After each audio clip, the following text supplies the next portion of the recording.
Good morning friends, एक बार फिर स्वागत है आपका शिखर आईसीएस ऑनलाइन पर, जहां हम समय समय पर अलग अलग करंट अफेयर्स समसामयिक विषयों पर चर्चा करते हैं। और आज की चर्चा का विषय है foreign exchange, dollar, pound, euro.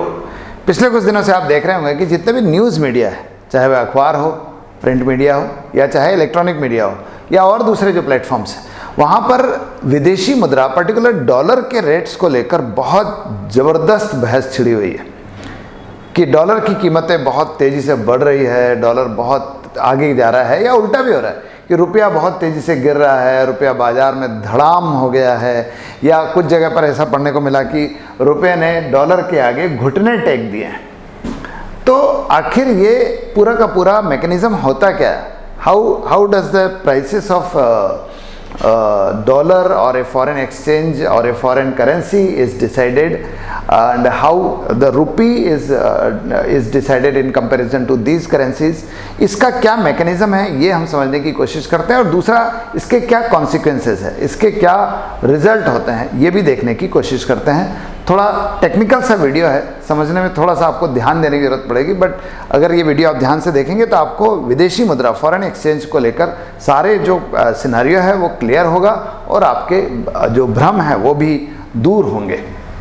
देखिए, ऐसा है कि डॉलर की कीमत जो है वो कंपैरेटिव है, कि डॉलर की रुपए की तुलना में जो है वो कीमत है। यहाँ हम बात कर रहे हैं जो है वो एक्सचेंज रेट की बात कर रहे हैं। We are talking about the exchange rate. हम बात कर रहे हैं विनिमय दर की, कि डॉलर की रुपए में क्या रेट है और रुपए के डॉलर में क्या रेट है, या आप सीधी भाषा में कह लें तो एक डॉलर में कितना रुपया आपको मिलता है, या कितने रुपए में आपको एक डॉलर मिलता है, इसकी हम बात कर रहे हैं। We are talking about the विनिमय दर, एक्सचेंज रेट की बात कर रहे हैं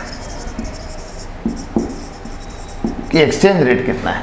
तो अभी आपने देखा होगा कि एक डॉलर का एक्सचेंज रेट जो है that has gone beyond 80 rupees, 80 रुपये से भी आगे चला गया था, ये चला गया है अभी भी। तो ऐसा क्यों हो रहा है, इसको समझने के लिए हमको ये देखना चाहिए कि आखिर जो विदेशी मुद्रा है, फॉरेन एक्सचेंज है, उसके रेट्स किन चीज़ों पर डिपेंड करते हैं। देखिए, इसके रेट सबसे ज़्यादा डिपेंड करते हैं विदेशी मुद्रा के भंडार पर, विदेशी मुद्रा के भंडार पर, जिसको हम फॉरेक्स स्टॉक कहते हैं, फॉरेन एक्सचेंज स्टॉक कहते हैं, इस पर डिपेंड करता है सबसे ज़्यादा। ठीक है। दूसरी चीज़ जो है वो हमारे इंपोर्ट से, आयात है। तीसरी चीज़ है इंटरनेशनल मार्केट है। और चौथी चीज़ जो है वो है फेडरल रिजर्व के रेट, जो इस बार सबसे ज़्यादा निर्णायक सिद्ध हुए हैं। फेडरल रिजर्व, तो एक एक को देखते हैं हम कि किस किस चीज़ ने, किस किस फैक्टर ने किस तरह से इस बार प्रभावित किया है डॉलर और रुपए के एक्सचेंज रेट को। देखिए, आप इसको पहले एक चीज़ और समझ लीजिए कि भारत में पिछले कुछ दिनों से, जब से हमने लिबरलाइजेशन अपनाया है, उदारीकरण अपनाया है, तब से हमारे यहाँ क्या हुआ है कि रुपया और डॉलर का जो एक्सचेंज का मैकेनिज़्म है उसको हमने थोड़ा उदार कर दिया था। उसको लर्म्स कहा जाता है, LERMS, liberalised exchange rate management system, या इसी को एक दूसरी भाषा में फुली कन्वर्टिबिलिटी ऑफ रूपी भी कहा गया, रुपए की पूर्ण परिवर्तनीयता कहा गया, फुली कन्वर्टिबिलिटी ऑफ रुपीज़। तो इसमें क्या हुआ है कि डॉलर और रुपए के जो एक्सचेंज रेट है वो मार्केट पर डिपेंडेंट हो गए। इसके पहले क्या होता था, डॉलर और रुपए का जो एक्सचेंज रेट था वो डिसाइड किया जाता था या तो सरकार के द्वारा या सेंट्रल बैंक के द्वारा, यानी आरबीआई के द्वारा, रिजर्व बैंक ऑफ इंडिया के द्वारा। लेकिन जब से लर्म सिस्टम आया है या रुपए की पूर्ण परिवर्तनीयता की प्रणाली आई है, तब से यह हो रहा है कि नाउ द रेट्स ऑफ या exchange rate of dollar and rupee is being decided on the basis of market forces. बाजार के बलों पर, मार्केट फोर्सेस पर डिपेंडेंट हो गया है रुपए और डॉलर के रेट्स। डॉलर कह लो या कोई सी भी विदेशी मुद्रा कह लो, वो अब डिपेंडेंट हो गया बाजार के बलों पर। अब बाजार के बल क्या है, इसको भी समझिए। बाजार के बल जो है वो दो है, डिमांड एंड सप्लाई। बिल्कुल सामान्य सा जो इकोनॉमिक्स का प्रिंसिपल है कि बाजार में किसी भी चीज़ की कीमत को कौन डिसाइड करता है, उस चीज़ की डिमांड और उस चीज़ की सप्लाई, उस चीज़ की मांग और उस चीज़ की आपूर्ति। मांग जब ज़्यादा होती है कीमत बढ़ जाती है, मांग जब कम होती है तो कीमत कम हो जाती है। इसी तरह सप्लाई जब बढ़ जाती है तो कीमत कम हो जाती है, और सप्लाई जब कम होती है तो कीमत बढ़ जाती है। बस यही प्रिंसिपल अब यहाँ पर भी लागू हो गया है।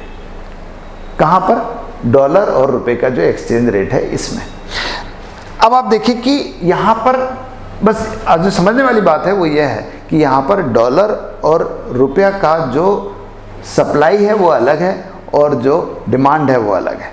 देखिए डिमांड किस लिए है? डिमांड तो बहुत स्पष्ट है कि डिमांड है आपकी इंपोर्ट के लिए। जब आपको विदेशों से कुछ मंगाना होता है तो यू विल हैव टू पे इन फॉरेन एक्सचेंज, विदेशी मुद्रा में आपको देना पड़ेगा।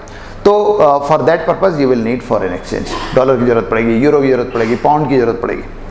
या फिर आप विदेश जा रहे हैं, वहाँ से कोई सेवाएं ले रहे हैं, या आप वहाँ पढ़ने जा रहे हैं, या आप वहाँ इलाज कराने जा रहे हैं, या वहाँ आप टूरिज़्म पर्पज़ से जा रहे हैं, तो आपको ज़रूरत पड़ेगी। तो ये तो डिमांड हो गई।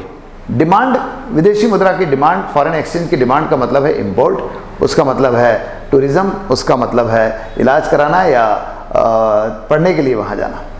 लेकिन सप्लाई का क्या मतलब है? देखिए सप्लाई बड़ा इंपॉर्टेंट है। सप्लाई का मतलब यहाँ पर यह है कि सप्लाई जो डॉलर की भारत में होगी वो अमेरिका नहीं करेगा। Although US dollar is an American currency, but it is not supplied by USA to India.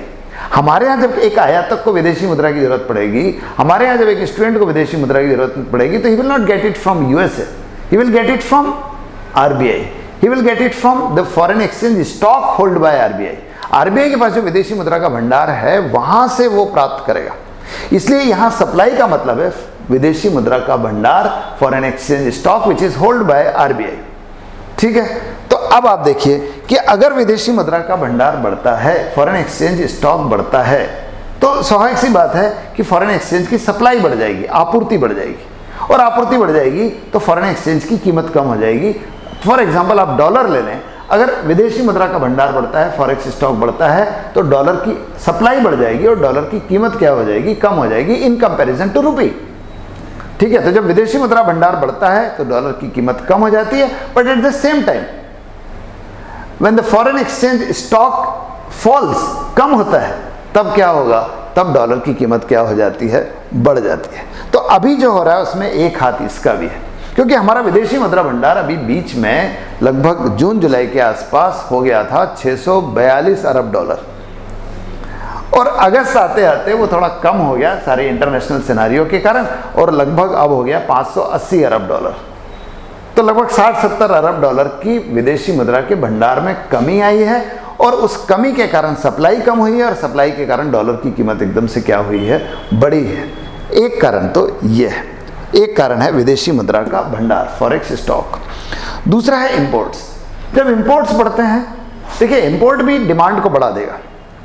जब इंपोर्ट बढ़ेंगे तो डिमांड बढ़ेगी, डिमांड बढ़ेगी तो डॉलर की कीमत बढ़ जाएगी। अभी देखिए एग्जैक्टली इंपोर्ट तो नहीं बढ़ा, इंपोर्ट भी बढ़ा है, हालांकि इंपोर्ट भी बढ़ा है, पर एग्जैक्टली इंपोर्ट उस तरह से नहीं बढ़ा। इंपोर्ट की कॉस्ट बढ़ गई है एक्चुअली, खासतौर पे जो रसिया यूक्रेन का जो क्राइसिस चल रहा है उसके कारण बहुत सारे इंपोर्ट हो नहीं पा रहा है, उसके कारण इंपोर्ट जो है वो महंगा हो गया। खासतौर पे उन चीज़ों का जो हम बहुत ज़्यादा मंगाते थे, क्रूड ऑयल का, रॉ मटेरियल का, इनका इंपोर्ट महंगा हुआ है। इंपोर्ट महंगा होने से जो डिमांड है फॉरेन एक्सचेंज की वो बढ़ गई है, और उसके बढ़ने के कारण we have to spend more and more foreign exchange. Foreign exchange की डिमांड बढ़ रही है, और डिमांड बढ़ने के कारण उसकी कीमत क्या हो रही है? बढ़ रही है। एक कारण ये है। तीसरा कारण है इंटरनेशनल मार्केट। ये इंटरनेशनल मार्केट कौन सा है? International market of foreign exchange. जैसे आलू सब्जियों का बाजार होता है, कपड़े का बाजार होता है फ्रेंड्स, ऐसा एक इंटरनेशनल करेंसी का भी मार्केट होता है, मनी मार्केट कह सकते हैं आप। मोस्टली लंदन से ऑपरेट होता है, जिसको हम लिबोर मार्केट भी कहते हैं। लिबोर एक्चुअली वहाँ के रेफरेंस रेट है, London inter bank offer rate, लेकिन लिबोर मार्केट ही कहते हैं। तो वहाँ पर क्या होता है कि किसी सेंट्रल बैंक के पास या किसी देश के बैंक के पास फॉरेन एक्सचेंज ज़्यादा है, तो वो किसी को उधार देता है, और जिसको चाहिए वो उधार ले लेता है। इस तरह का एक एक्सचेंज मार्केट जैसा है, लेकिन वो भी रेट को डिसाइड करता है। वो रेट को इस तरह से डिसाइड करता है कि अगर लिबोर में, अगर उस बाजार में, इंटरनेशनल मार्केट में डॉलर की डिमांड ज़्यादा है, तो लोग ऊंची रेट ऑफ इंटरेस्ट पर डॉलर ले लेंगे, यानी डॉलर का ऋण ले लेंगे। ऋण ही लेते हैं, बाद में चुकाना पड़ता है वो, तो ऊंचे रेट ऑफ इंटरेस्ट पर लेंगे। तो ऊंचे रेट ऑफ इंटरेस्ट लेने के कारण वहाँ पर डॉलर की कीमत बढ़ जाती है। और डॉलर की कीमत जब वहाँ पर बढ़ेगी यानी इंटरनेशनल मार्केट बढ़ेगी, तो स्वाभाविक सी बात है कि हमारे यहाँ भी डॉलर की कीमत क्या हो जाती है, बढ़ जाती है। तो वो जो इंटरनेशनल मार्केट है जहाँ पर डॉलर को उधार दिया जाता है या डॉलर को उधार लिया जाता है, वहाँ पर भी अगर ज़्यादा लोग डॉलर लेना चाहेंगे, लिबोर मार्केट में, लंदन मार्केट की बात कर रहा हूँ मैं, वहाँ पर अगर डॉलर की डिमांड बढ़ेगी तो डॉलर की कीमत वहाँ पर बढ़ जाएगी, और डॉलर की डिमांड कम होगी तो वहाँ डॉलर की कीमत कम हो जाएगी। लेकिन वहाँ जो कीमत में परिवर्तन आएगा, that will also affect the Indian market. तो वो वहाँ जो है, वहाँ भी अभी रेट बढ़े हुए हैं, इस कारण हमारे यहाँ प्रभाव पड़ रहा है इसका। सबसे ज़्यादा इंपॉर्टेंट ये है सब, फेडरल रिजर्व अमेरिका का सेंट्रल बैंक है। जैसे हमारे यहाँ आरबीआई सेंट्रल बैंक है, ऐसे ही यूएसए का सेंट्रल बैंक है फेडरल रिजर्व। अब वो फेडरल रिजर्व ने अभी क्या किया है, बीच में अमेरिका की इकोनॉमी बहुत अच्छी नहीं है सब, अमेरिका की इकोनॉमी की बहुत हालत ख़राब है अभी, खासतौर पे जब से मंदी का दौर चल रहा है, काफ़ी दिनों से चल रहा है मंदी का दौर, लगभग 10-15 साल है, पर पिछले 8-10 साल से बहुत परेशान है वो लोग। उनके यहाँ जो है पैसा मिल नहीं पा रहा उनको काम करने के लिए। अमेरिका का मैकेनिज्म भी 2 मिनट में आप समझिए। अमेरिका मोस्टली अपना जो बजट चलाते हैं वो चलाते हैं इन्वेस्टमेंट के माध्यम से। वो जो है अक्सर बॉन्ड्स बेचते हैं, और बॉन्ड्स बेच के लोगों से ऋण लेते हैं और उससे अपना काम चलाते हैं। वहाँ टैक्सेस का ज़्यादा चक्कर नहीं, उतना नहीं है जितना इंडिया में। तो उन्होंने क्या किया है, वो जो बॉन्ड बेचते हैं, वो जो ऋण पत्र बेचते हैं जिसके माध्यम से लोगों से ऋण लेते हैं, वो बॉन्ड के रेट ऑफ इंटरेस्ट बढ़ा दिए। फेडरल रिजर्व के रेट ऑफ इंटरेस्ट बढ़े, ये अखबार में आया था। लेकिन आपको ये समझना चाहिए कि फेडरल रिजर्व के रेट ऑफ इंटरेस्ट बढ़ने का मतलब क्या है, कि उन्होंने अपने बॉन्ड्स के, अपने ऋण पत्र पर जो ब्याज दिया जाना है, उस ब्याज की दर बढ़ा दी है। तो उसके कारण क्या हो गया कि जो फॉरेन इन्वेस्टर्स थे उनको अब अमेरिका के बॉन्ड खरीदने में ज़्यादा फायदा होगा, क्योंकि अब ज़्यादा रेट ऑफ इंटरेस्ट मिलेगा। तो ज़्यादा रेट ऑफ इंटरेस्ट मिलने के कारण अधिकांश जो फॉरेन इन्वेस्टर्स है उन्होंने क्या किया है, अपना रुख कर लिया है अमेरिका की तरफ, और वो अमेरिका के बॉन्ड खरीद रहे हैं। उसमें से कई ऐसे इन्वेस्टर्स भी है जो इंडियन शेयर मार्केट में या इंडियन मार्केट में इन्वेस्ट किया हुआ था, उन्होंने भारत से पैसा विड्रॉ किया। भारत से पैसा विड्रॉ करने के बाद वो पैसा भारत से ले गए और ले आके अमेरिका में लगा दिया। ठीक है, अब ले गए तो ये उतनी बड़ा मुद्दा नहीं था, लेकिन जब वो ले गए ना तो फॉरेन एक्सचेंज ले गए सर, फॉरेन एक्सचेंज लेके गए। और फॉरेन एक्सचेंज लेके गए, इसके कारण हमारा विदेशी मुद्रा भंडार एकदम से क्या हुआ है, कम हुआ है। 2 कारण से, एक तो वो ले गए, दूसरा ये कि फर्दर इन्वेस्टमेंट हमारे यहाँ कम हो रहा है। अभी फर्दर इन्वेस्टमेंट हमारे यहाँ कम हो रहा है, उसके कारण अब जो विदेशी निवेशक आते हैं ना, वो सब फॉरेन एक्सचेंज लेके आते हैं। भाई वो तो डॉलर में ही, पाउंड में, यूरो में इन्वेस्ट करेंगे ना, और वो जब लाएंगे भारत में तो भारत में जो फॉरेन एक्सचेंज स्टॉक है वो बढ़ता जाएगा। लेकिन चूंकि वो इन्वेस्टमेंट अभी कम हो रहा है, वो इन्वेस्टमेंट की दिशा, डायरेक्शन किधर चली गई है, अमेरिका की तरफ चली गई है, that is shifted to America, diverted to America, और उसके कारण जो है हमारे यहाँ निवेश जो है कम हो रहा है। उसी अनुपात में हमारे यहाँ विदेशी मुद्रा कम आ रही है, उसी अनुपात में हमारे यहाँ विदेशी मुद्रा का भंडार कम हो रहा है, और विदेशी मुद्रा का भंडार, फॉरेक्स स्टॉक कम हो रहा है। इसके कारण भी डॉलर की कीमत बढ़ रही है, ठीक है, क्योंकि सप्लाई कम हो रही है, डॉलर की सप्लाई कम, तो डॉलर की कीमत क्या हो जाएगी, ज़्यादा हो जाएगी। तो ये तो वो मैकेनिज्म है जिसके कारण डॉलर की कीमत तेज़ी से पिछले कुछ दिनों में बढ़ी है। प्रश्न है कि इसका प्रभाव क्या पड़ेगा। इसका प्रभाव देखिए, एक तो एडवर्स इफेक्ट है जो हमारे इंपोर्ट पर है, कि हमारे इंपोर्ट पर दिक्कत जाएगी, क्योंकि अब हमको इंपोर्ट के लिए ज़्यादा इंडियन करेंसी खर्च करनी पड़ेगी। पहले जैसे मान लो हम इंपोर्ट करते हैं तो हमको डॉलर में पेमेंट करना है, तो पहले $1 में मान लीजिए जब हमको 70 रुपये खर्च करने पड़ते थे या 72 रुपये खर्च करने पड़ते थे, आज हमको 80 रुपये खर्च करने पड़ते हैं। तो जब भी हम कोई चीज़ विदेशों से मंगाएंगे, मान लीजिए वो $100 की है, तो पहले हमको 7,000 देने पड़ते थे, अब हमको 8,000 देने पड़ेंगे। इंडियन करेंसी की बात कर रहा हूँ। तो इस तरह से इंपोर्ट महंगा हो रहा है। अब इंपोर्ट महंगा हो रहा है तो उसका नुकसान ये होगा कि वो इंपोर्ट आखिर भारतीय बाजार में बिकेगा, इंडियन लोकल मार्केट में बिकेगा, डोमेस्टिक मार्केट में बिकेगा। तो जब डोमेस्टिक मार्केट में बिकेगा तो महंगा बिकेगा, और महंगा बिकेगा तो लोगों को चीज़ें महंगी मिलेगी, और हम कहेंगे कि सर डियरनेस बढ़ेगी, महंगाई बढ़ेगी, प्राइस विल बी हाइक्ड, चीज़ों की कीमत बढ़ रही है। तो ये हो रहा है, तो चीज़ों की कीमत थोड़ी बढ़ेगी, महंगाई होगी, ये होगा। खासतौर पे क्रूड ऑयल वगैरह महंगा आएगा। हालांकि हमने रूस युद्ध का लाभ उठाते हुए थोड़ा सा क्रूड ऑयल सस्ता भी खरीदा है रूस से। लेकिन साहब आप देखिए कि सिक्के के दूसरे पहलू भी है, इसका लाभ भी है। इसका लाभ होता है एक्सपोर्ट में।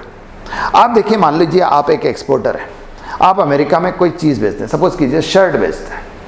एक शर्ट बेचने पे मान लीजिए आपको $100 मिलते हैं, तो पहले $100 के 70 रुपये के हिसाब से आपको 7,000 रुपये मिलता था। मान लीजिए एक शर्ट आपने एक्सपोर्ट किया, उसके $100 मिले, उस $100 को जब आपने इंडिया में एक्सचेंज कराया तो 70 रुपये के हिसाब से 7,000 रुपये मिलते थे।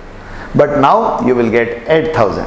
For those $100। उन $100 के आपको 8,000 मिलेंगे, क्योंकि रेट क्या हो गया है, बढ़ गया है। तो एक्सपोर्ट को फायदा होता है, एक्सपोर्टर को फायदा होता है, इसलिए एक्सपोर्ट तो प्रमोट होगा। ध्यान रखना, एक्सपोर्ट प्रमोट होगा। यही कारण है कि कई बार जो है ना, सरकार जानबूझ के भी डॉलर की कीमत बढ़ाती है, जिसको हम क्या कहते थे, जिसको हम कहते थे कि साहब कीमतें बढ़ा दी गई है, जो है रीवैल्यूएशन कहते थे। ठीक है, तो डीवैल्यूएशन करना मतलब डॉलर की कीमत को कम करना, रुपए की कीमत को कम करना है, सॉरी, रुपए की कीमत को कम करना, डीवैल्यूएशन।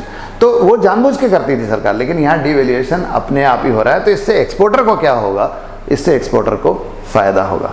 तो फ्रेंड्स, ये है सारा विदेशी मुद्रा को लेकर जो अभी वर्तमान परिस्थितियां हैं उसका एक एनालिसिस, उसका एक विश्लेषण।